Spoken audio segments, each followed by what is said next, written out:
Hey, how you doing today? This is Jonathan bringing you your HR tip of the day.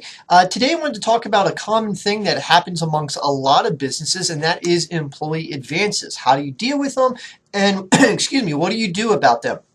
So first part is you need to have a policy in your office on how to deal with employee advances. A very simple policy is this: you never advance more than whatever amount of pay that you have held back. So for example, in our office, we have 1 week pay lag. So if we get paid on this Friday, I'm actually paying for the last 2 weeks. So I have 1 week lag in between there.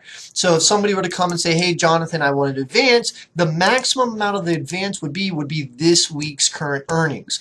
Guys, I know employees have issues going on and you want to help them out, but it doesn't do you any good if you give them advance and they leave and you have nothing to hold back. So you have to protect your business doing it that way.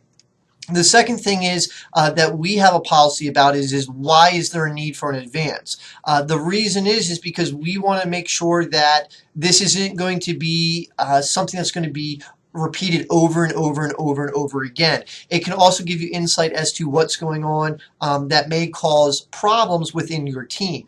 You got to be careful because you don't want to get into too much personal information, but at the same time, if you're coming to me for an advance, you're coming to me for a loan. And as such, I'm going to treat it that way. So there's just a couple tips that you have. If you have somebody that's constantly coming to you for advances, there are products out there and they are payday loans essentially. We do have those products, and if you have somebody that's constantly always looking for those, we highly recommend you to not be the bank, not be the loan, and send them elsewhere. So if you have any questions about that, or if you need some information about payday loans and things like that and the vendors that we work with, please feel free to give us a buzz. Thanks a lot.